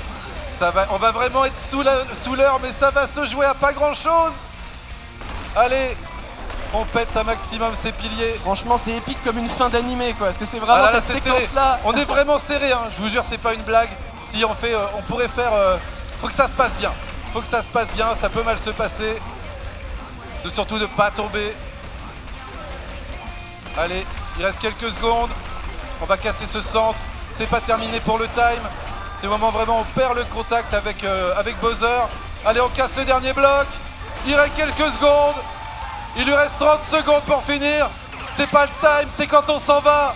C'est quand il part vers la terre. Il lui reste une dernière input. Et attention, time c'est bon normalement, vous pouvez arrêter. Il a réussi en 59-40 à peu près. On avait dit sub 60, vous pouvez l'applaudir. Il a réussi moins d'une heure sur Mario Odyssey. Incroyable Tyron, que je vous invite à suivre sur Twitch, c'est Tyron18, si vous voulez voir la progression de son travail. Do you have a few words to share with the people? And the people? No? No, okay. Hein? Thanks for watching. Voilà, merci pour avoir regardé. Restez encore, parce que maintenant on va vous proposer une run avec la personne qui a le record du monde de Sonic 1. Et Sonic 1 va être terminé en à peu près un quart d'heure. Voilà. Avec la personne aussi qui a le record du monde, qui n'est pas pu venir ici parce que c'est compliqué, mais qui va nous le faire à distance, directement, en direct pour nous. Sonic 1 qui est un jeu, pour le coup, je vois que la plupart des gens sont quand même un petit peu plus jeunes que moi, donc c'est plutôt un jeu de la génération. On est sur fin 80, début 90 en termes de console. Mega Drive, Master System. Évidemment, il y a des gens ici qui y ont joué quand ils étaient enfants, voire ados. On est sur une autre génération de jeux, mais c'est un jeu qui, évidemment, dans les gens, quand ils font dans ce qu'on... Les gens parlent de rétro gaming, j'aime pas trop ce terme, mais en tout cas, c'est un jeu qui est quand même encore joué de nos jours sur émulateur, car sur ordinateur, j'espère que vous savez qu'il existe des émulateurs pour nous permettre de jouer à la plupart des vieux jeux. Eh bien, est-ce qu'on est bon à la régie pour nous lancer Sonic 1 et accueillir Eon 10 ? Alors, on va pas pouvoir l'entendre, je pense, parce qu'on est sur... il joue sur Discord, en fait. On va essayer de vous renvoyer le flux du Discord. Je ne sais pas s'il va nous entendre nous-mêmes. D'accord, on va pas tester. Ok, il n'y a pas de problème. D'accord.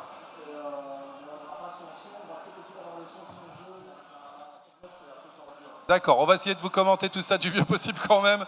Alors, situation qui est involontaire. On a essayé vraiment de le faire venir, mais... En tout cas, vous pouvez en attendant applaudir l'équipe technique qui a fait un gros boulot parce que depuis hier, à chaque on fois leur pose des questions qu'ils détestent.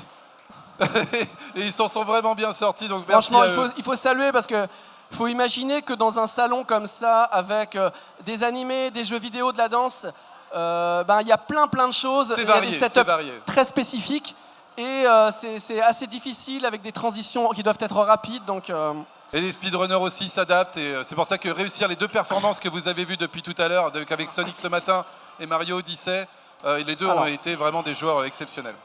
Alors, c'est juste quelques mots pour vous parler de la run qu'on va vous présenter de Sonic 1 dans quelques instants pour gagner déjà un petit peu de temps. Le runner s'appelle Eon 10. Il termine le jeu en 15 minutes 7 secondes en real time, donc temps réel, notre temps. Sachant que la communauté Sonic, elle, préfère le temps in-game time et son record était en 8 minutes 36, car rappelez-vous, il y a un timer intégré au jeu, même si ce timer, souvent, vous vous intéressiez surtout au niveau individuel à l'époque, ça nous permettait d'avoir des points, des choses comme ça. Et c'est pourquoi la communauté est passée en in-game time, c'est pour une raison simple, c'est que c'est assez bizarre, le jeu nous pousse à aller très très vite, mais quand on termine un niveau rapidement dans Sonic, il nous récompense de plein de points et ça prend plein de temps si on est allé vite. Du coup, c'est un peu paradoxal en temps réel. C'est pas plus rapide de terminer le niveau plus vite en exagérant. Du coup, la communauté préfère utiliser l'in-game time, terminer le niveau vite et après, du coup, est décompté le temps de la cinématique pour que les gens soient poussés à essayer de terminer les niveaux vraiment rapidement. Alors, est-ce qu'on peut setup, ouais. Ok, allons-y. Eh ben, tu comptes et puis on y va tous ensemble. Et vous pouvez lancer un timer de votre côté aussi, si c'est toujours possible. Si vous pouvez arrêter celui-ci et le remettre à 0, ce serait parfait. En tout cas, catégorie à 10% de la catégorie NTSC. Rappelez-vous, à l'époque, il y avait... des jeux à 60 Hz, des jeux à 50, selon si on était américain, japonais, européen. On va être là évidemment en NTSC parce que c'est plus rapidement. On commence Green Hill Zone, c'est parti, on l'encourage de loin. Sonic 1, on rappelle, il n'y a pas de spin dash, donc c'est un jeu assez technique, Rilmiop, puisqu'il va falloir construire son élan et ne pas le perdre parce que c'est très dur à reconstruire. Oui, parce que là, effectivement, donc cette mécanique que vous retrouverez dans l'intégralité des autres Sonic, dans celui-ci n'existe pas. On vous rappelle, on est en 1991 cette mécanique n'est pas là. Il y a un seul bouton dans Sonic aussi. Les 3 boutons font la même chose. Et là, les niveaux sont découpés en 3 zones.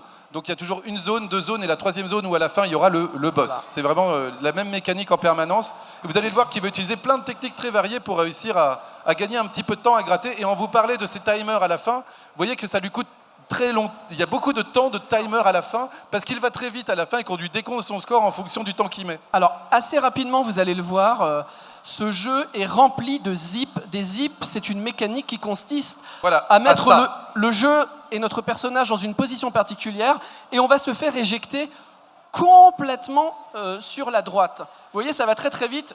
La caméra nous cherche et hop, on a franchi et le jeu n'a même pas eu le temps de charger tout ce qu'il fallait. C'est allé beaucoup même trop vite. Le panneau de fin est glitché parce que les textures n'ont pas été chargées. Ce qui se passe, c'est un petit peu technique, mais c'est quand même intéressant.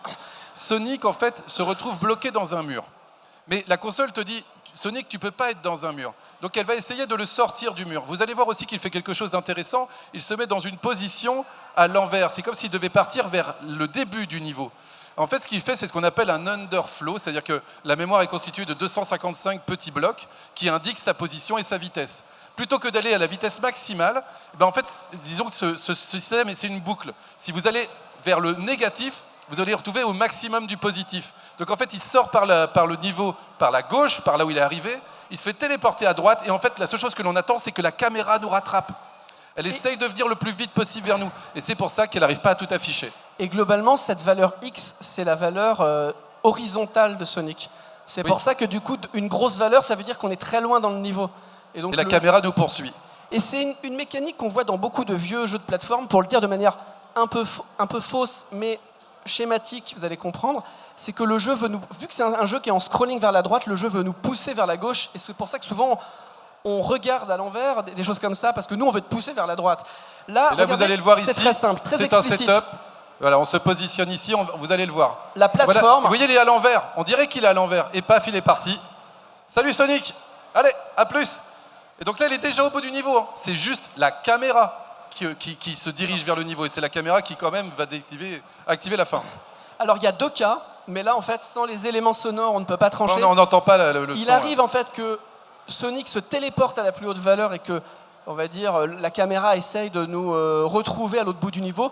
Il arrive parfois que ce soit Sonic qui soit poussé, mais le cas échéant, quand il le fait, souvent, il va faire des petits starts pour vraiment bien positionner il a réussi Sonic. Encore du premier coup. Et on entend, en fait, on l'entend tapoter et faire des coups d'accélérateur. Nous, on n'a pas le son, donc au cas par cas, on ne peut pas trancher, parce que ça va très très vite. Alors, chose petite marrante anecdote, comme l'a dit Rilmiop tout à l'heure, il y a 3 boutons, mais 3 boutons font la même action, donc on pourrait se dire, les runners-runneuses qui jouent ce jeu... jouent avec une seule touche. Et maintenant, ils vont en fait mâcher les 3 boutons. À chaque fois qu'ils font une action de saut, ils vont appuyer soit successivement, soit simultanément sur les 3 boutons, parce que le jeu... On va tellement vite et nativement, il y a des petits problèmes. Il arrive qu'il y ait ce qu'on appelle des inputs, donc des touches sur lesquelles on appuie, qui partent dans le vent, qui ne sont pas prises en compte par le jeu. Et là, donc, vous l'avez bien vu, hein, sur le boss, il était déjà en train d'attendre à droite, en fait. Hein. Exactement. Et donc, il va tripler chacun de ses inputs. Oh là là, c'est réussi du premier coup, il l'a fait en un cycle, le boss. C'était très propre. Vous pouvez l'applaudir, parce qu'effectivement... Il n'est pas là, mais peut-être qu'il nous entend, donc vous pouvez l'applaudir. Les zips sont bien réussis, et...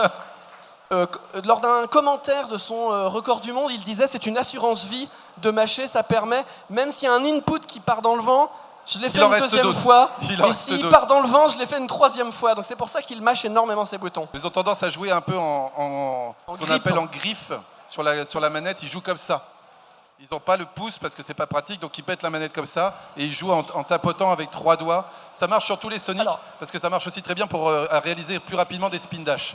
Alors là, on arrive sur des niveaux... Ah là, regardez bien, il a pris, vous savez, les chaussures qui vous permettent d'aller plus vite dans Sonic. Sonic, il va déjà vite, mais les chaussures vous permettent d'aller encore plus vite. Et là, tout a été millimétré pour tomber toujours au bon endroit. Normalement, il va tomber sur une caisse. Vous allez voir, pour enchaîner, tout est magnifiquement exécuté en haut, dans ce niveau de casino. Très très bien. Oh là là, c'est très très propre. On l'a dit, Une fois en fait qu'on a l'élan maximum, qu'on est vraiment, on va essayer de le conserver le momentum en anglais, l'élan en français, avec une succession de sauts précis. Et c'est vrai que c'est très punitif de le rater parce que vous allez pouvoir sauter haut, avoir beaucoup d'horizontalité également. Et on tient à rappeler pour les personnes qui n'auraient pas joué à Sonic, Sonic c'est un jeu très linéaire, les mondes et les actes se suivent. Cependant, chaque niveau est fait en plusieurs couches. Il y a souvent la couche du bas, la couche intermédiaire et la couche du haut. Avec des niveaux de difficulté croissants, c'est souvent plus rapide de passer par un chemin, mais c'est plus difficile. Donc en speedrun, on va essayer de prendre le chemin le plus rapide, mais le chemin le plus rapide en speedrun n'est pas nécessairement le chemin le plus rapide tel qu'ils ont été conçus, parce que ça peut être éventuellement un chemin qui ne permet pas de faire un zip. Donc il y a un choix à faire qui nous est dicté par l'expérience et ce qu'a trouvé la communauté sur ce jeu. Là, vous le voyez, hein, il a toujours été en haut du niveau, au maximum en haut du niveau pour réussir à aller directement à la fin et à faire des petits sauts pour rester le coller vraiment en haut. Mais effectivement, comme le disait très bien CDV, c'est un jeu qui a été conçu pour que le haut, ce soit le mode dur, quoi. Et ça se voit vraiment très très bien. Alors, et c'est un des gros éléments de level design très intéressant des Sonic. Alors pour les plus jeunes, qui n'ont sans doute pas joué à ce Sonic, hop. Ah bah là, voilà, on se fait pousser, c'est assez explicite là. Et voilà le zip. Mais regardez là. Alors là, vous avez pu voir aussi. Là, il est éjecté, ça se voit, c'est pas la caméra. C'est pas la caméra, effectivement. Et en fait, pour réussir à bien se contrôler, si vous voulez, le jeu a l'impression que de faire des petites pauses. En fait, il fait vraiment pause. Il appuie sur le bouton Start qui arrête le jeu et ça lui permet de repositionner son Sonic au bon endroit. Et donc, c'est toléré dans ce speedrun de le faire. Et là, il tombe directement sur le boss qui ne va pas avoir le temps de beaucoup se montrer. Il est déjà mort. C'est toléré et surtout, on vous rappelle que la communauté Sonic 1, quand elle joue, ce qui les intéresse, nous, on parle de temps réel parce qu'on est en live, en show. Mais pour la communauté Sonic, ce qui compte, c'est l'in-game time, le temps compté par le jeu. Donc, qui est en haut là, vous voyez les 42 secondes. Quand vous faites pause, le temps du jeu fait pause. Donc, vous n'avez aucune raison de ne pas le faire et ça permet d'être plus consistant sur les inputs, sur les boutons sur lesquels vous allez appuyer pour réussir avec plus de précision les techniques avancées que vous allez faire. Alors, il ne faut pas en abuser parce qu'effectivement, faire pause, ça vous permet aussi de récupérer ou ce genre de choses. C'est pas forcément bien vécu par la communauté. Vous avez le droit de faire pause pour setup certains de ces zips, mais vous ne pouvez pas le faire juste pour vous arrêter. Mécanique intéressante dans ce Sonic hein, que l'on retrouve, c'est un jeu rapide, très vertical. Et ils se sont dit, tiens, si on mettait de l'eau, parce que l'eau c'est vraiment chiant quand tu te déplaces dans un jeu de plateforme. Mais ça c'est un classique dans les jeux de plateforme des 80-90.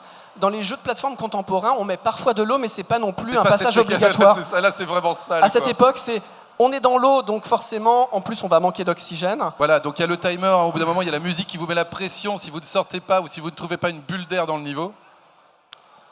On récupère aussi des points, vous le voyez, autour de chacune de ces fins. Mais en fait, voilà, c'était fort. Et c'était pas le jeu. En tout cas, labyrinthe zone 2, donc... On avance bien, hein, vous inquiétez pas. Bah là, je trouve que c'est très propre pour l'instant. Pour l'instant, il nous fait une run vraiment parfaite, quasiment. Hein. Je crois qu'il n'y a vraiment pas du tout de déchets dans cette run. Il maîtrise très très bien son Sonic. Il faut savoir qu'Andis, que vous voyez là jouer à Sonic 1, a aussi le record du monde sur Sonic 2 et Sonic 3 et Knuckles. Le gars, il aime beaucoup les Sonic de la Mega Drive. Ouais, on est à plus de la moitié du jeu là. Oui, environ la moitié, vous voyez, 8 minutes en temps réel, on a là, dit 16 minutes cette sans doute. rééjection, le zip, bon, il n'était pas très loin de la fin, mais ça lui évite surtout de, comme vous a dit, hein, il y a vraiment des niveaux, et il est obligé de redescendre pour remonter. Là, en zippant, on est exactement éjecté au-dessus de la fin. Là, ça va être un des rares boss, on vous a dit, chaque monde est divisé en 3 actes. À la fin de l'acte 3, il y a un boss. Le boss de l'acte 3, il est un peu particulier, c'est plutôt du platforming, et c'est un des rares boss qu'on va pouvoir... si tout se passe bien, éviter ou faire de manière un peu surprenante. Normalement, on ne le verra pas. Ici, on tombe et il y a un genre de boucle infinie. Il faut réussir à sauter ici pour ouvrir la suite du niveau. C'est une étape obligatoire. Alors, est-ce qu'il va tenter un truc très dur? Non, il le fait pas. Je pense pas. Non, il le fait pas. Il y a quelque chose de très difficile à exécuter ici. Il va le faire autrement en utilisant. Donc voilà. Vous voyez, il clignote et ça lui permet d'avoir des frames d'invulnérabilité, ce qui fait qu'il ne peut pas se faire tuer à ce moment-là. Voilà. Il se fait pousser dans le décor. Il faut qu'il arrive à repartir. Il est à l'envers. Vous voyez, là on le voit bien faire des pauses, est à l'envers pour se diriger. Et ça y est, il a atteint le niveau, comme vous le disiez, a fait son underflow. Il a été projeté à droite du niveau et la caméra le rattrape. Et voilà le boss. Et il n'y a pas eu le boss parce qu'il a atteint directement Voilà. la zone où on libère les animaux sans passer par le boss. Il était tellement vite Et- que même le boss n'a pas eu le temps d'arriver. Et ça, ça n'est possible que parce que c'est justement un faux boss, c'est-à-dire c'est pas un boss Oui. qu'on doit toucher, c'est un boss qui nous poursuit, donc c'est plutôt une partie du niveau. C'est pour ça qu'il n'y a qu'à ce moment-là où les autres fois, si on fait un zip, on a quand même le boss à battre, mais pas là pour le coup. Là, on commence à arriver sur des niveaux, c'est drôlement dur et drôlement sérieux, avec des chutes qui peuvent être très punitives. Mais heureusement, toujours avec sa petite technique de bon placement, quand il y a vraiment ces mécaniques de verticalité qui peuvent vous pousser dans les murs, voilà, on se refait éjecter et tout le niveau est traversé Là, on le voit en fait. à la vitesse maximale de la console. Là, pour le coup, c'était la caméra qui cherchait Sonic, on l'a vu de manière assez claire. En gros, quand vous avez les glitches c'était à la très fin, là, homogène. c'est en général comme ça. Et même Sonic arrivait par la droite, il était Oui, là en voilà, mode, c'est ça, il salut. est comme ça. En fait, il faut imaginer vraiment que le niveau comme un tube. Vous voyez, c'est un tube sur lui-même. Et donc, si vous arrivez au bord du tube, vous êtes propulsé à l'autre côté du tube, en fait. Le niveau boucle sur lui-même. Donc, si tu es à la fin, si tu es au début, voilà, avant le début, tu es à la fin. Là, on a de la chance, le zip est vraiment dès le début, parce que des fois, on peut se dire pourquoi Voilà, et il ne hop zip là. pas. C'est que parfois, on n'a pas trouvé de setup, donc un positionnement, une série de boutons sur lesquels appuyer pour provoquer le zip. Ou alors, tout simplement, il n'y a pas d'éléments qui nous permettent de déclencher le zip. Comme vous le voyez, il faut toujours un élément extérieur qui vous pousse quelque part dans le niveau pour vous propulser dans le bloc en 2D, quoi. Et donc, il y a des moments, il n'y a pas d'éléments qui bougent à la verticale. C'est ce qu'on a pu voir dans un des niveaux où, tout simplement, on les fait normalement, c'est un bien grand terme, mais en tout cas en allant le plus vite possible dans le jeu. En tout cas, c'est un élément classique. Quand on voit en général l'espace, c'est qu'on est quand même pas mal avancé dans le jeu. En général, on finit toujours avec des zones spatiales dans Sonic. C'est un hérisson bleu, mais qui vit assez bien dans l'espace. On ne sait pas pourquoi. Ah oui, je voulais mentionner pour les plus jeunes le système de ring, bien que ce soit pas hyper utile ici. Donc on n'en va pas parler. Le système de points de vie est très bizarre dans Sonic, c'est vraiment une particularité. Quand on a 0 ring, donc les anneaux en haut à gauche, tels qu'indiqués, vous mourrez. Et ensuite, si vous avez un anneau ou plusieurs anneaux, si vous êtes touché, vous perdez les anneaux et vous avez la possibilité de les récupérer. Donc c'est un peu une assurance vie, le fait d'avoir des anneaux, et c'est quand même étonnant.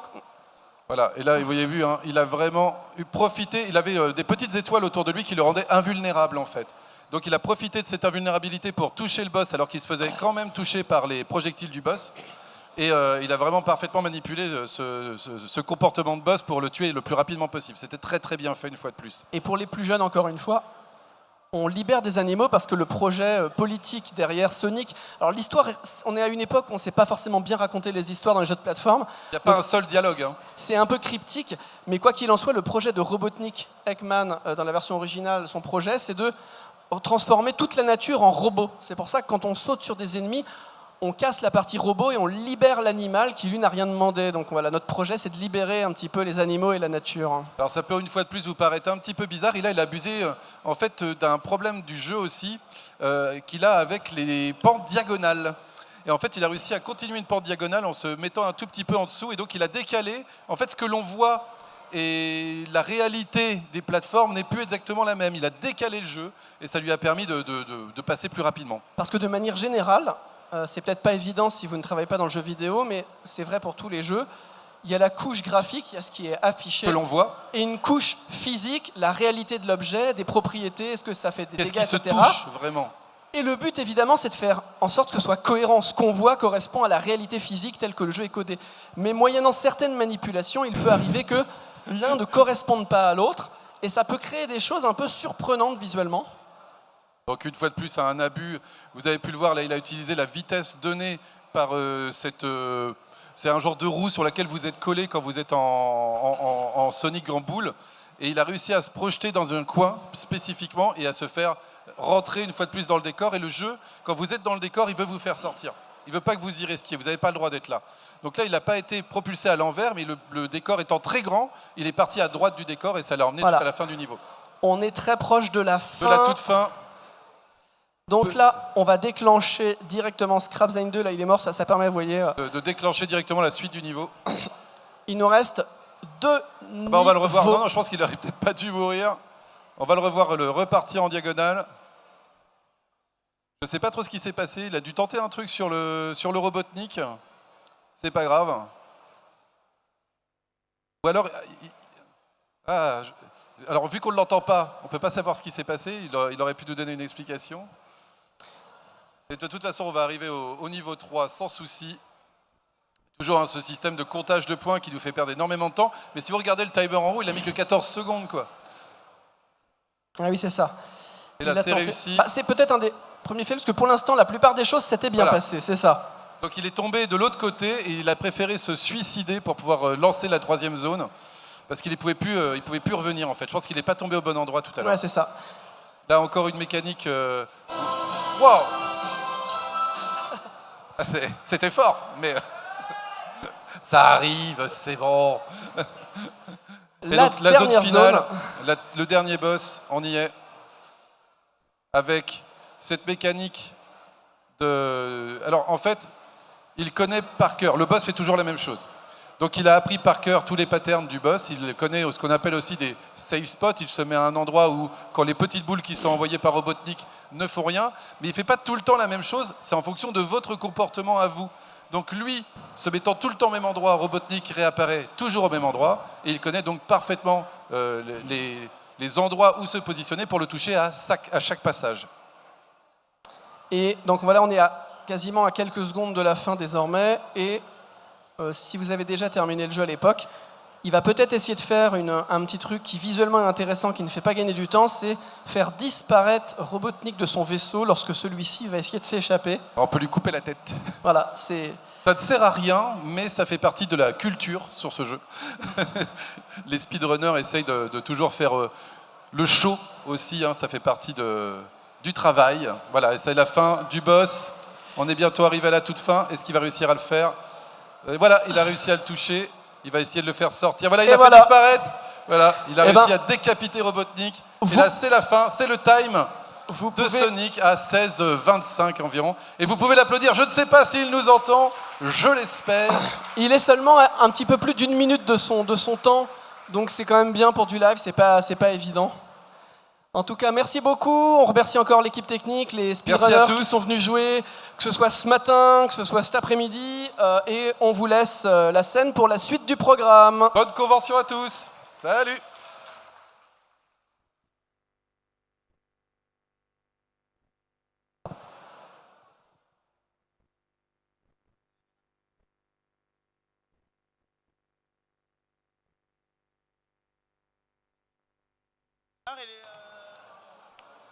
Un, deux, 1, 2. Moi, je vais commencer à chauffer. Bonjour, Animé Focal.